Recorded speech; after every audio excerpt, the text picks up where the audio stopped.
Short Free Audiobooks presents How Wall Street Steals Your Money, the Day Trader's Survival Guide. This book delves into the often unseen mechanisms of the financial markets that can feel rigged against the average retail trader. It explores why so many day traders lose money and feel like the market is personally targeting them.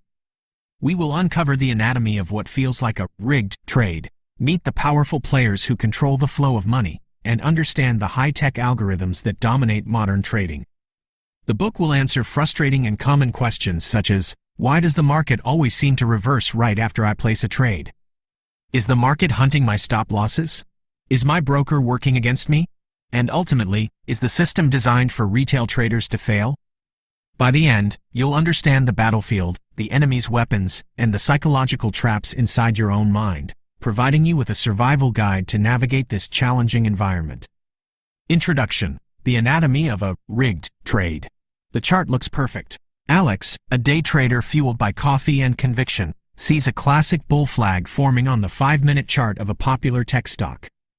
The volume is consolidating. The price is coiling tightly just below a key resistance level.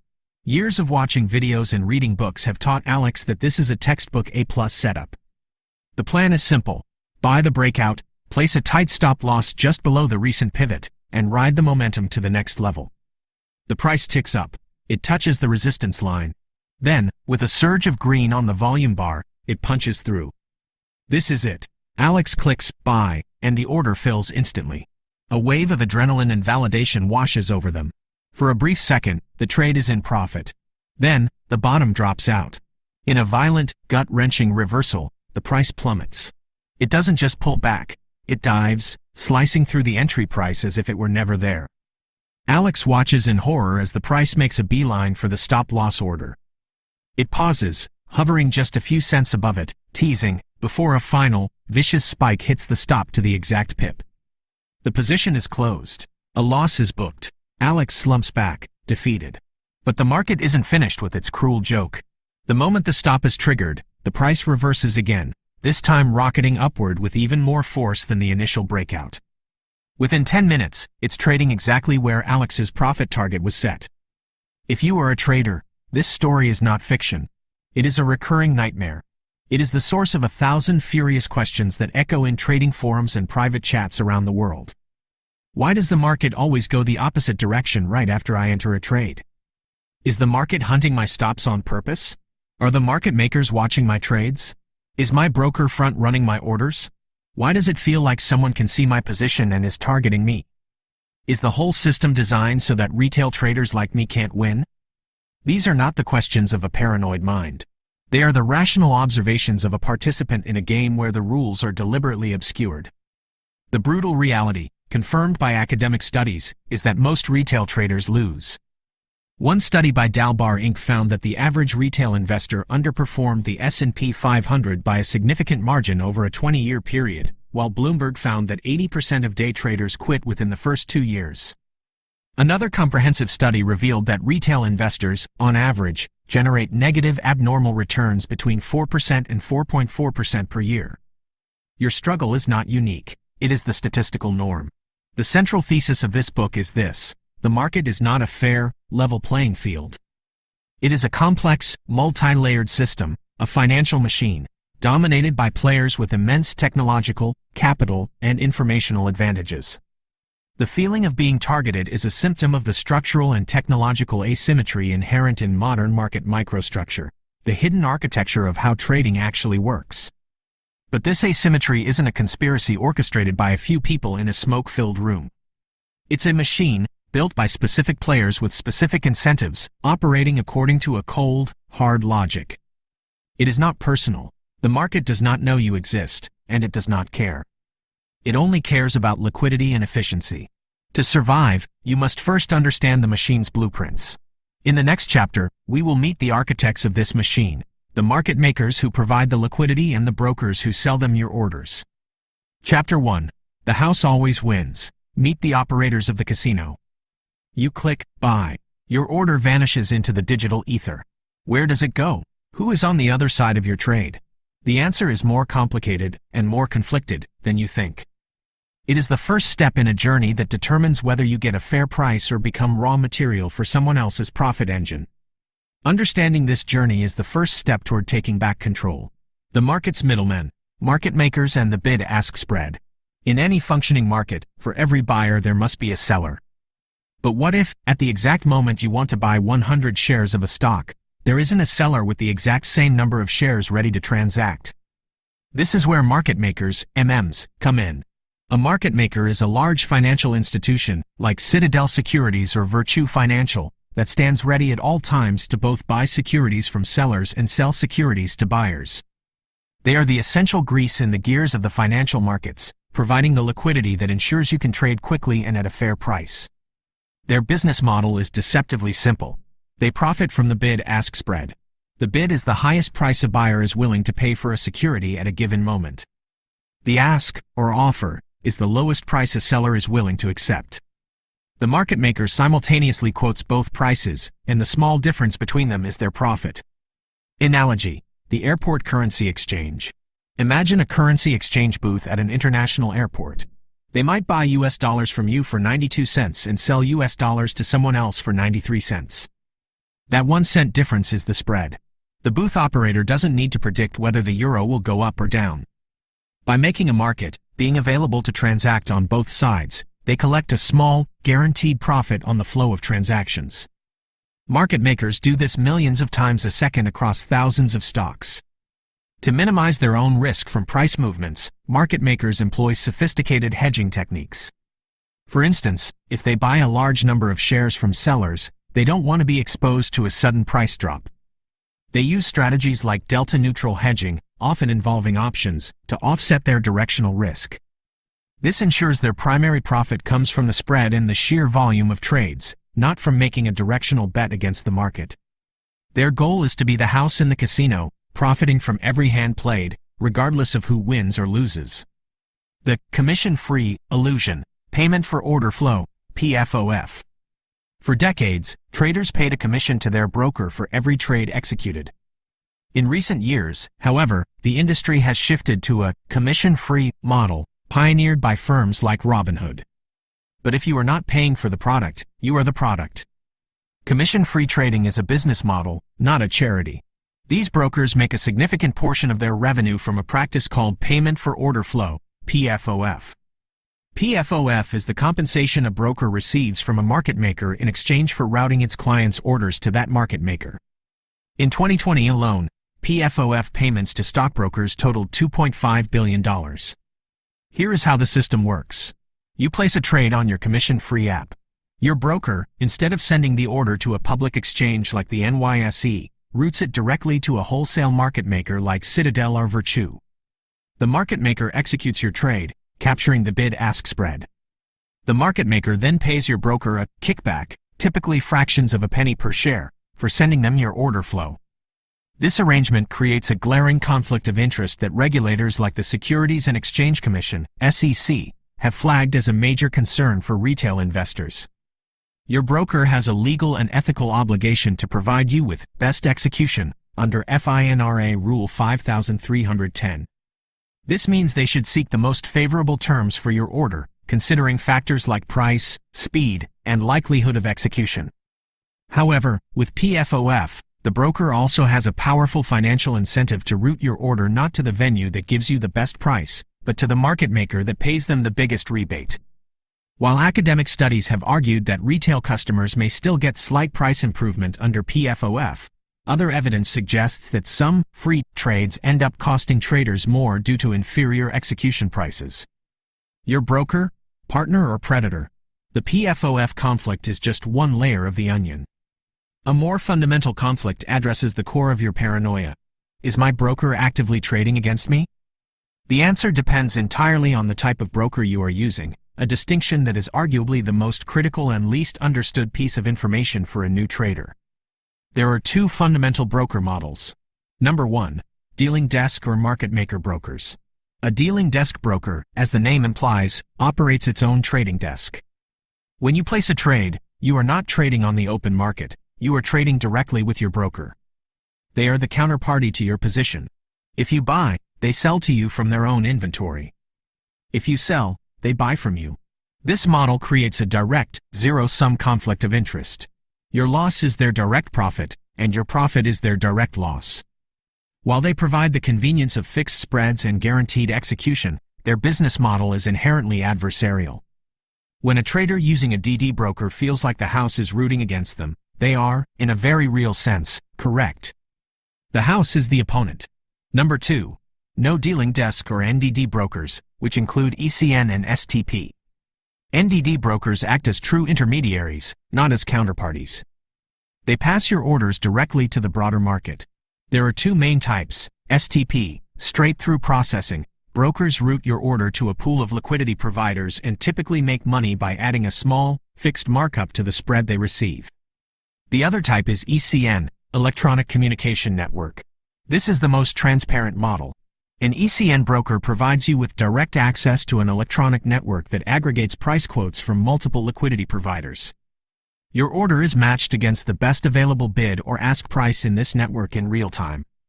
ECN brokers charge a transparent, fixed commission per trade, and because they are not the counterparty, the conflict of interest is significantly reduced.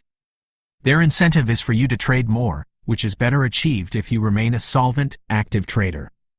To survive, you must understand which type of casino you are playing in. Let's compare the two. A dealing desk, or market maker broker, makes money from spreads and trading against clients. They have a high conflict of interest, as a client's loss can be the broker's gain. Their spreads are often fixed but typically wider, and they have low transparency since orders are processed internally. This model is often best for beginners because of its simpler fee structure. On the other hand, an ECN, or no dealing desk broker, makes money from commissions. They have a low conflict of interest because the broker profits from trade volume, not from client losses. Their spreads are variable and often tighter, and they offer high transparency with direct market access. This model is best for scalpers and active traders who seek that transparency. The feeling that the market is against you often originates from this fundamental, and often undisclosed, conflict. A trader with a DD broker is in a direct adversarial relationship. A trader with a PFOF-based, commission-free broker is in an indirect, conflicted relationship where their order is the product being sold.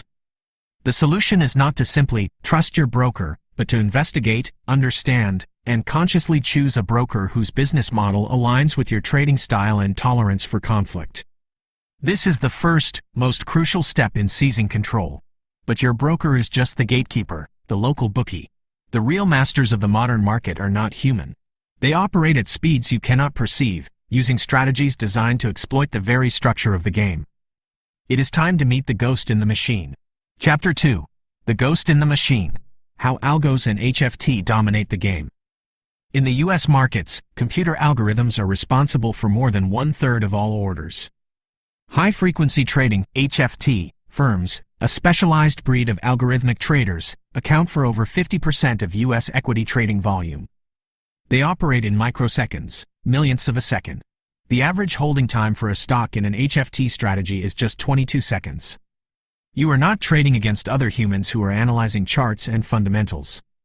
You are trading against this, a silent, invisible, lightning-fast swarm of automated decision-makers. The nanosecond arms race. When you feel that your charts are lagging or that a move happens before you can possibly react, it is not an illusion. It is a reflection of the technological chasm between you and the high-frequency traders.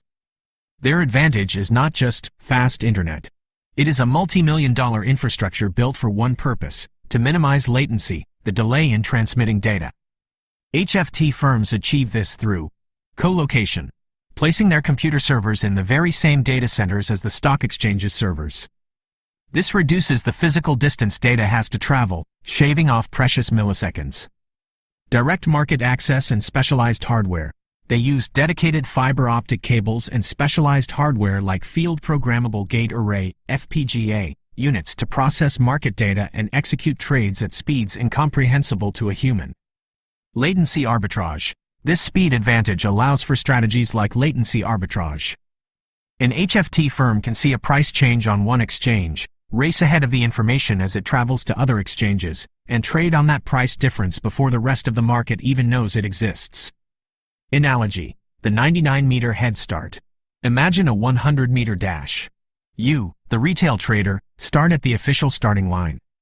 The HFT firm, thanks to its technology, effectively starts 99 meters down the track. The race is over before you have even heard the starting pistol. This is the reality of the modern market. By the time a price quote appears on your screen, it is ancient history to an HFT algorithm. In markets with heavy HFT activity, new information is processed 1.5 times faster. The HFT playbook, predatory strategies or just business? HFT firms employ a range of strategies, most of which are perfectly legal but whose effects can feel predatory to slower market participants. They act as hyper-efficient market makers, profiting from the bid-ask spread, and engage in statistical arbitrage, exploiting tiny, fleeting price discrepancies between related assets. Some algorithms are designed for order flow prediction, analyzing market patterns to anticipate large institutional orders, a key mechanism that can make it feel like they know what you're thinking. Others use natural language processing, NLP, to scan news headlines and social media sentiment in milliseconds, trading on a breaking story before a human can even finish reading the first sentence. This explains why price can spike violently on a news release, seemingly before the news is even public. However, the line between aggressive strategy and illegal manipulation is one that HFT firms have been caught crossing. Regulators have prosecuted firms for a variety of predatory tactics. Spoofing and layering. This is a bait-and-switch tactic. A manipulator places a large, visible order that they have no intention of executing, creating a false impression of supply or demand. This spoof order tricks other traders into reacting. Once they do, the manipulator cancels the fake order and trades in the opposite direction to profit from the price movement they just created. The infamous case of Navinder Singh Sarao, a UK-based trader accused of using spoofing to contribute to the 2010 flash crash, brought this practice into the public spotlight. Quote stuffing. This involves flooding the market with a massive number of orders and cancellations in a very short time. The goal is to create confusion and increase latency for competitors, effectively jamming the system to gain a speed advantage. Marking the close. In the SEC's first ever HFT manipulation case, the firm Athena Capital Research was charged with using an algorithm codenamed Gravy. This algorithm placed a huge number of aggressive trades in the final 2 seconds of the trading day to overwhelm the market and artificially manipulate the closing prices of thousands of stocks in their favor.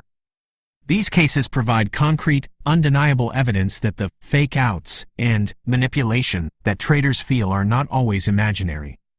They are real strategies that have been deployed to exploit the market structure. Case study: the 2010 flash crash.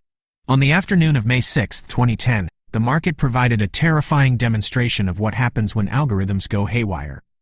In a matter of minutes, the Dow Jones Industrial Average plunged nearly 1,000 points, wiping out about $1 trillion in market value before staging a rapid recovery. The official report from the SEC and CFTC concluded that the crash was triggered by a single, large automated sell program from a mutual fund, Waddell & Reed, which was selling $4.1 billion worth of E-mini S&P futures contracts. The algorithm was crudely designed to sell a percentage of the trading volume, without regard to price or time. As this massive sell order hit the market, HFT algorithms began trading the contracts back and forth in a game of hot potato, which drove prices down. The HFTs then exacerbated the selling pressure. But what happened next was critical. The HFTs, which are supposed to provide liquidity, did the opposite. They rapidly withdrew their orders from the market. HFT supplied liquidity dropped by a staggering 40% during the crisis. This created a liquidity vacuum, a black hole into which prices collapsed, triggering a cascading effect across the equity markets. The flash crash is the ultimate answer to the question, why does the market move like normal until I place a trade? Then it turns chaotic. It demonstrates how the interaction of a large, unsophisticated, dumb algorithm and hyper-aggressive, smart HFT algorithms can create a feedback loop that turns an orderly market into pure chaos in seconds. It was a stark lesson that the liquidity provided by HFTs can be phantom liquidity. There when you don't need it, and gone when you do. For the thousands of traders whose stop-loss orders were triggered during that plunge, the chaos was very, very real. The chaotic price action, the sudden spikes, the whipsaws that stop you out, these are not random noise. They are the texture of the modern, machine-driven market. HFT activity is known to increase short-term intraday volatility by 30%. You are not just trading in a market, You are trading in the turbulent wake of high-speed machines battling each other for microscopic advantages. The algorithms are not programmed to get you personally, but their core function, exploiting tiny, fleeting inefficiencies in price and liquidity, manifests as the very phenomena that make retail trading feel impossible. These algorithms, legal and illegal alike, are not hunting you. They are hunting for one thing: liquidity. And as a retail trader, your stop-loss order is the brightest, most predictable beacon in their hunt. In the next chapter, we will expose how this hunt works and how you can avoid being the prey. Chapter 3. The Hunt for Liquidity. The uncomfortable truth about stop-losses and fake-outs. You place your stop-loss to protect your capital. It feels like a shield. But to an institutional algorithm, it is not a shield. It is a beacon. It is a predictable pool of orders, of liquidity, waiting to be collected. And they are coming for it. Stop hunting is real, but not how you think. One of the most persistent feelings among traders is that their stop-loss is being deliberately targeted. The good news is, you are not that important. The bad news is, your stop-loss is. The common myth is that your individual broker is watching your $500 trade and maliciously pushing the price to take your stop. For a regulated ECN broker, this makes little sense. The real practice of stop hunting is far more impersonal and systemic. It is a logical strategy executed by large institutional players, hedge funds, banks, and proprietary trading firms, who need to buy or sell millions of shares of a stock. Imagine a hedge fund needs to buy 1 million shares of a stock currently trading at $50.50. If they place a single, massive market order, they will signal their intention to the entire market, and the price will skyrocket before their order is fully filled. They need to acquire their position quietly. So, where can they find a large pool of willing sellers at a predictable price? They find them in the clusters of retail stop-loss orders. Traders, taught by the same books and courses, predictably place their stops at the same obvious technical levels, just below a clear support line, just above a clear resistance line, or near a psychologically significant round number like $50. These clusters represent a huge pool of guaranteed liquidity. A buy stop is an order to buy when the price rises to a certain level, and a sell stop is an order to sell when the price falls to a certain level. To fill its 1 million share buy order, the institution can engage in a stop hunt. They can use a fraction of their capital to push the price down to just below the obvious support level, say to $49.95. This triggers the cascade of retail sell-stop orders clustered at $49.99. As this flood of market sell orders hits, the institution steps in and becomes the buyer, quietly absorbing all that liquidity to fill its large position at a favorable price. This mechanical process perfectly explains the classic, infuriating whipsaw. The price is pushed down just enough to trigger the stops. The institution fills its massive buy order from the panicked sellers. The sudden influx of institutional buying pressure then causes the price to reverse and surge upwards, leaving the stopped-out retail traders watching from the sidelines as the market moves in the direction they originally predicted. The move was not a fake-out. It was an efficient liquidity-capturing maneuver, reading the footprints of the smart money. If you want to survive, you must stop leaving your footprints in obvious places and start learning to read the footprints of the institutions. This is the domain of institutional order flow analysis, the study of buying and selling pressure to see what the smart money is doing. This requires moving beyond simple line charts and using more advanced tools. Volume profile. The volume profile is an advanced charting study that displays trading activity over a specified period at specified price levels, shown as a horizontal histogram on your chart. It reveals the market structure in terms of volume, not just price. High volume nodes, HVNs, these are shelves or peaks in the volume profile, indicating a price level where a great deal of trading has occurred. HVNs represent areas of accepted value or balance, and they often act as strong support or resistance because a lot of positions were initiated there. Low volume nodes, LVNs, these are valleys or troughs in the profile, indicating prices where very little trading took place. LVNs represent areas of rejection or imbalance. Price can move very quickly through these volume gaps as it travels from one area of high volume to the next. Point of control, POC. This is the single price level with the highest traded volume in the profile. It is the most accepted price and acts as a magnet for price action. Footprint charts, cluster charts. If volume profile is an MRI of the market structure, a footprint chart is a real-time surgical scope. It slices open each candlestick and shows you the volume of trades that were executed at every single price level within that bar, separating them into aggressive buying and aggressive selling. Delta. This is the net difference between buying and selling volume at a price. Buy volume minus sell volume. A large positive delta, green, shows aggressive buyers lifting the ask. A large negative delta, red, shows aggressive sellers hitting the bid.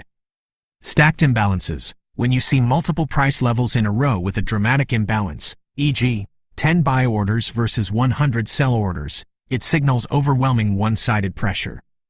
This is often a sign of institutions defending a position or initiating a strong move. Absorption. This is one of the most powerful institutional signals. Imagine the price is falling hard, and the footprint chart shows massive negative delta, huge selling pressure. Yet, the price stops falling and begins to form a base. This indicates that a large, passive institutional buyer is sitting on the bid and absorbing every single sell order being thrown at them. They are accumulating a position without chasing the price up. A trader's X-ray, applying order flow analysis. Let us revisit Alex's trade with these new tools. The amateur view. A stock is approaching a very obvious, clean support level at $100. This is a great place to buy. I'll put my stop loss just below at $99.80. The order flow view. Context from volume profile. The trader first looks at the volume profile for the day. They notice that the support level at $100 is just above a low volume node, LVN, a volume gap that extends down to the next high volume node, Haven, at $99.50. This is an immediate red flag. The support is on the edge of a cliff. There is nothing to stop the price from falling through the LVN if it breaks $100. Real-time footprint analysis. As the price comes down and touches the $100 support level, the trader watches the footprint chart. The candle testing the support shows a large negative delta. Aggressive sellers are in control, even at this supposed support. Another red flag. The buying pressure is not there. The stop hunt unfolds. The price breaks below $100 and accelerates through the LVN. This is where the retail stops at $99.90, $99.80, and $99.70 are triggered, adding to the selling pressure. But then, at $99.55, just above the Haven, something changes. The footprint chart shows a massive spike in volume, but this time, the delta flips to strongly positive. This is absorption. The institutional buyers who wanted to accumulate a large position have triggered the stops, and now they are aggressively buying from all the panicked retail sellers. The professional entry. The amateur trader was stopped out at $99.80. The professional trader, having watched this unfold, sees the absorption and the positive delta flip as their entry signal. They enter long at $99.60, with a stop loss placed at $99.40, safely below the institutional absorption zone and the Haven. They are now trading with the hunter, not as the prey. The key to survival is to stop thinking in terms of support and resistance as simple lines on a chart and start thinking in terms of liquidity and value. Where are the obvious stops clustered? Where is the accepted value, Haven? Where is the vacuum, LVN? By using order flow tools, a trader can learn to identify the hunting ground and wait for the hunters to reveal their hand before placing a trade. This transforms the trader from a victim into an informed participant. But the hunt for liquidity does not just happen on the public exchanges you see on your screen. A vast, hidden portion of the market, up to 40% of all U.S. stock trading volume, operates in the shadows, where billion-dollar trades happen without you ever seeing them. Welcome to the Dark Pools. Chapter 4. The Shadow Market, Dark Pools, Slippage, and Asymmetric Risk. Imagine two stock markets. One is the lit market you see on your screen, with public price quotes and a visible order book. The other is a dark market, a network of private exchanges for institutions where massive trades happen in complete secrecy. In recent years, this shadow market has grown to account for a staggering portion of all trading volume. By some estimates, up to 40% of all U.S. stock trades occur off-exchange. What happens in the dark can, and does, affect the price you get in the light. Welcome to the Dark Pools. Dark pools are private trading venues, often run by large banks or independent operators, designed for one primary purpose: to allow institutional investors to trade enormous blocks of shares without tipping their hand to the public market. If a pension fund wants to sell 5 million shares of a stock, doing so on a public, lit exchange like the NYSE would create panic and crash the price before they could unload their full position. By executing the trade in a dark pool, they can find a counterparty and transact discreetly, minimizing their market impact. While this benefits large institutions, it creates a significant problem for the rest of the market: price discovery.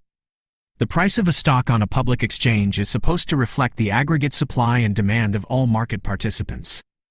But if up to 40% of the trading volume is invisible, the public price may no longer be an accurate reflection of reality. This opacity puts retail traders at a severe disadvantage. A stock's price could be collapsing within a dark pool as institutions dump their holdings, while the public price you see on your screen remains stable, right before it falls off a cliff. Regulators have repeatedly expressed concern that this fragmentation of the market harms the quality of the price discovery mechanism for everyone. Furthermore, these dark pools are not immune to predation. HFT firms have developed strategies like pinging, where they send out thousands of small, rapid-fire orders into dark pools to detect the presence of large, hidden institutional orders. Once a large order is detected, the HFT firm can race to the public markets and trade ahead of the institution, a form of electronic front-running that exploits the very opacity the dark pool was meant to provide. The anatomy of slippage. This brings us to one of the most frustrating experiences for a trader: slippage. Slippage is the difference between the price you expect your trade to be executed at and the price you actually get. It is most common when using market orders or when a stop loss is triggered, as these become market orders that seek the next available price. Slippage is typically caused by two factors: high volatility or low liquidity. In the milliseconds between you clicking the sell button and your order reaching the exchange, the price can move. This is where the user's question, "Why do I get slipped on my exits but never on my entries?" becomes critical. The answer often lies in the order types used. Many traders use limit orders to enter a position. A limit order specifies the maximum price you are willing to pay for a buy, or the minimum price you are willing to accept for a sell. This type of order protects you from negative slippage. It will only fill at your price or better. However, for exits, traders rely on stop-loss orders, which become market orders once triggered. This means they are highly susceptible to slippage during the exact volatile conditions they are designed to protect against. But there can be a more sinister element at play: symmetric, normal slippage. In a fair and transparent market, slippage should be random. Sometimes it will be negative, a worse price, and sometimes it will be positive, a better price. This is a natural feature of fast-moving markets. Asymmetric, manipulated slippage. This is a practice where an unscrupulous broker's system is configured to pass all negative slippage on to the client, while keeping any positive slippage for itself as extra profit. If you find that you are only ever experiencing negative slippage and never positive slippage, it may be a sign that your broker's execution practices are not aligned with your best interests. This is a key reason why trading with a well-regulated broker that offers transparent execution reports is paramount. Why spreads explode during news. The concepts of fragmented liquidity and slippage converge during high-impact news events. You may have noticed that just before a major economic announcement, like an inflation report or a central bank interest rate decision, the bid-ask spread on your trading platform widens dramatically. This is not an arbitrary decision by your broker to gouge you. It is a market-wide defensive reaction to uncertainty. The market makers and liquidity providers who facilitate trading face immense risk during these volatile periods. They do not know which way the price will move, only that it will likely move violently. To protect themselves from taking massive losses, they do two things: they pull their liquidity from the market, and they dramatically widen the spreads on any quotes they are still willing to offer. The fragmentation of liquidity across lit and dark markets exacerbates this problem. In the moments leading up to a news release, large institutions may pull their orders from the visible, lit markets and prepare to transact in dark pools to hide their reactions. This action drains liquidity from the public exchanges you trade on. Now, picture the retail trader. They see the news and place a market order to either jump on the move or exit a position. That order is launched into a market that is now dangerously shallow and fragmented. The available liquidity has vanished, and the spreads are enormous. The result is almost guaranteed to be catastrophic slippage. The trader is not being cheated by a single entity. They are being harmed by the systemic structure of a fragmented, high-speed market reacting to extreme uncertainty. Wall Street has built a formidable machine of algorithms, dark pools, and conflicted brokers. But the most effective, most insidious trap it has ever designed is not in its technology. It is inside your own head. Chapter 5. The Enemy Within. How your brain is hardwired to lose money. You have studied the charts. You have identified the trend. You have placed your trade with a clear plan. Why, then, does it feel like the moment you commit, your rational brain shuts off and a panicking, stubborn, greedy animal takes over the controls? The answer lies in behavioral finance, the study of how psychological biases lead investors to make irrational decisions. The market structure is a hostile environment, but it is your own mind that often leads you into its most devastating traps. The pain-pleasure cycle. Why you sell winners and ride losers to zero. One of the most robust and financially destructive biases ever documented is the disposition effect. This is the powerful, irrational tendency for investors to sell winning assets too early while holding on to losing assets for too long. The mechanism is rooted in our emotional response to gains and losses. Selling a stock for a profit triggers a pleasant feeling, a burst of utility from realizing a gain. Conversely, selling a stock for a loss is painful. It forces you to admit a mistake and realize the loss. To seek the pleasure and avoid the pain, traders will often cut a winning trade short to lock in a small gain, while they will let a losing trade run, sometimes all the way to zero, in the desperate hope that it will come back and spare them the pain of accepting they were wrong. The cruel irony, proven by a seminal study by Terence O'Dean in 1998, is that this behavior is the exact opposite of what is profitable.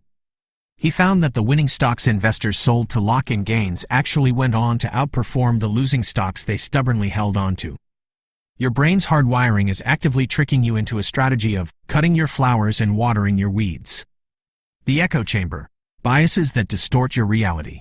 The disposition effect is just one of many cognitive traps waiting to sabotage your trading. Our brains use mental shortcuts, or heuristics, to make sense of a complex world, but in the high-stakes environment of the market, these shortcuts often lead us astray. Confirmation bias. This is the tendency to seek out and interpret information in a way that confirms your pre-existing beliefs, while simultaneously ignoring or dismissing any contradictory evidence. If you are bullish on a stock, you will find every reason to support your case. You will focus on the positive news articles, the bullish analyst ratings, and the chart patterns that fit your narrative. The bearish signals? You will explain them away as just noise. You are not performing objective analysis. You are building a legal case for a verdict you have already decided on. Loss aversion and FOMO.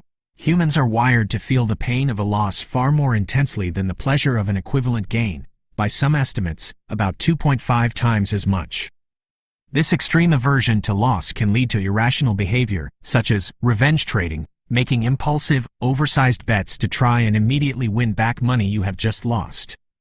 It is also the engine behind the fear of missing out, FOMO. When you see a stock skyrocketing without you, the anticipated regret of missing out on further gains can compel you to jump in and buy at the absolute worst time, often right at the peak of the move. Cognitive dissonance. This is the mental stress and discomfort you feel when you hold two conflicting beliefs simultaneously. In trading, it often occurs when you are in a losing trade. Your belief is, I am a smart trader and I made a good decision. The market's feedback is, you are wrong and you are losing money. To resolve this painful conflict, your brain will invent new narratives to justify your original decision. You will rationalize, the market is just being irrational, it will come back if I just wait, or, this is a great opportunity to average down and buy more. You will do anything to avoid confronting the simple, painful truth. You made a mistake. The gamification trap. How your broker's app is hacking your brain. As if our own internal biases were not enough, the very tools we use to trade are now being designed to exploit them. Modern, commission-free trading apps are not neutral platforms. They are meticulously engineered with gamification features, confetti animations for making a trade, leaderboards, reward systems, and sleek, game-like interfaces, all designed to increase user engagement and time spent on the app. While this may seem harmless, the consequences are devastating for trader performance.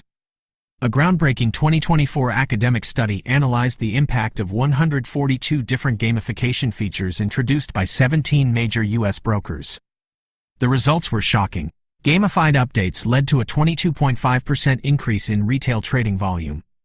However, they also led to a 27.3% decrease in retail trader returns and a significant increase in return volatility.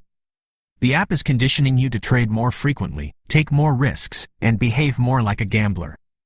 This noisy trading behavior makes your collective order flow less informed and, therefore, less toxic or risky for the market makers who buy it via PFOF.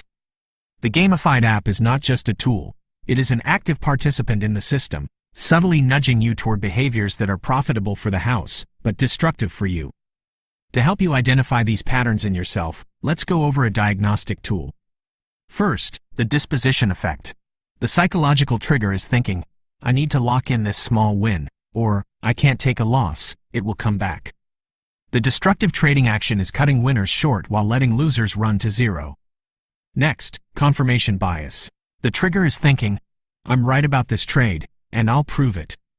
The destructive action is ignoring stop signals, seeking out biased news, or adding to a losing position.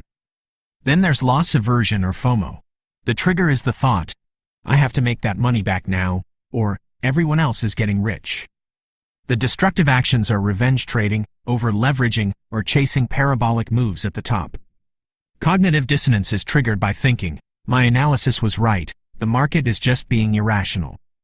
This leads to the destructive action of refusing to accept a mistake and rationalizing a bad trade instead of cutting it. Finally, gamification. The trigger is the feeling that this app makes trading feel fun and easy. The destructive actions are over-trading for the thrill or taking excessive risks for small, game-like rewards. The rigged game is not just external. It is an interlocking system where the external market structure, HFT, PFOF, dark pools, activates your internal psychological flaws, biases, which are then amplified by the very tools, gamified apps, you use to access the market. You are trapped in a feedback loop of structural disadvantage and self-sabotage. Breaking this loop is the only path to survival. You now understand the battlefield, the enemy's weapons, and the traps inside your own mind. The game is tilted, but it is not unwinnable. It is time to stop being a pawn and start acting like a professional. It is time to forge your armor. This is your survival guide. Chapter 6. The Day Trader's Survival Guide, Forging Your Armor and Fighting Back. Professional traders do not have a crystal ball. They do not win every trade. In fact, many highly successful traders are profitable while being right less than 50% of the time. Their secret is not prediction, it is preparation, process, and discipline.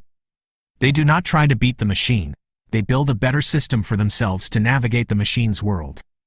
This chapter provides the blueprint for your system. The unbreakable trading plan, your rule book for war. The single greatest difference between an amateur and a professional trader is the existence of a written, specific, and non-negotiable trading plan.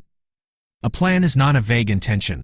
It is a detailed document that governs every decision, removing emotion and guesswork when you are under pressure. It is your personal rulebook for the chaos of the market. Your trading plan must include these essential components. Motivation and goals. Why are you trading? What do you want to achieve? These goals must be smart, specific, measurable, attainable, relevant, and time-bound. I want to make money is not a goal. I will aim to achieve a 10% return on my trading capital in the next quarter, with a maximum portfolio drawdown of no more than 15%, is a professional goal. Trading strategy. Define your edge with absolute clarity. What specific market conditions will you trade? What is your exact setup for entry?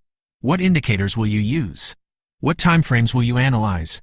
A successful retail trader interviewed for this research, Tone, uses a top-down approach, identifying the long-term trend on the daily chart before looking for entries on the H1 or M15 charts using pullbacks to a moving average. Your plan must be this specific. Exit strategy. How will you exit a trade? This includes both profit targets and, most importantly, stop-loss criteria. Risk management, the only job that matters. Winning traders understand that they cannot control the market, but they can absolutely control their risk. They are comfortable with uncertainty because they have a system that protects them from ruin. Risk management is not just one part of trading, it is the entire job. The 1% rule. This is the bedrock of survival. Never risk more than 1%, or at most 2%, of your total trading capital on any single trade. If you have a $10,000 account, your maximum loss on one trade should be $100. This mathematical certainty ensures that you can endure a long string of losses, which is inevitable, and still have capital to continue trading. Successful funded trader Tone keeps his risk per trade at 1% or less, and decreases it further during a losing streak. Asymmetric risk-reward ratio. Only take trades where your potential profit is a significant multiple of your potential loss. A common minimum is a 1 to 3 risk-to-reward ratio, meaning for every $1 you risk, you stand to make at least $3. This is the mathematical engine of profitability. It allows you to be wrong on the majority of your trades and still grow your account. Rethinking your stop loss. Stop placing your stops at the obvious levels where liquidity is being hunted. Your stop loss should not be just a random dollar amount away from your entry. It should be placed at the specific price level where your original trade thesis is proven unequivocally wrong. Use the order flow analysis from Chapter 3. Instead of placing a stop just below a retail support line, place it below the institutional absorption zone you identified on the footprint chart. This aligns your risk with the smart money, not the herd. The Trading Journal, your personal performance coach. The trading plan is your rulebook before the battle. The Trading Journal is your after-action report. It is the single most powerful tool for identifying and overcoming the psychological biases detailed in Chapter 5. Journaling transforms trading from an emotional gamble into a data-driven performance discipline. A professional journal tracks more than just profits and losses. For every trade, you must record the setup. Why did you take this trade? Include a screenshot of the chart at the moment of entry, annotated with your analysis. The execution. Entry price, exit price, initial stop loss, position size, and final P&L. The plan versus reality. Did you follow your trading plan to the letter? If you deviated, why? Your emotional state. This is the most critical part. Before, during, and after the trade, were you calm, anxious, greedy, fearful, or overconfident? Be brutally honest. This is how you find your emotional triggers. By reviewing your journal every week, you will begin to see patterns that are invisible in the moment. I notice that every time I have a big winning trade, I give back all the profits on the next 2 trades by taking impulsive, unplanned setups. That is overconfidence and euphoria at work. I see that 90% of my losses come from trades I place in the first 30 minutes of the market open. That is a pattern of trading on noise instead of a clear signal. The journal provides the objective data you need to diagnose your own psychological weaknesses and build the discipline to conquer them. The antidote to a complex, seemingly rigged external system is a robust, disciplined internal system.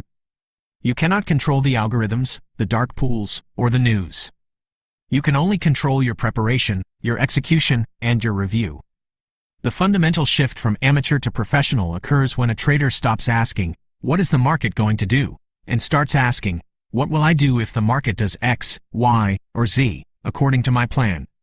This transfers the locus of control from the unpredictable external market to your own controllable, internal process. You have the blueprint for your armor and your weapons. You understand the battlefield, but knowledge alone is not enough. The final chapter is about the commitment required to transform from a paranoid victim into a prepared professional. Conclusion. From paranoid to prepared.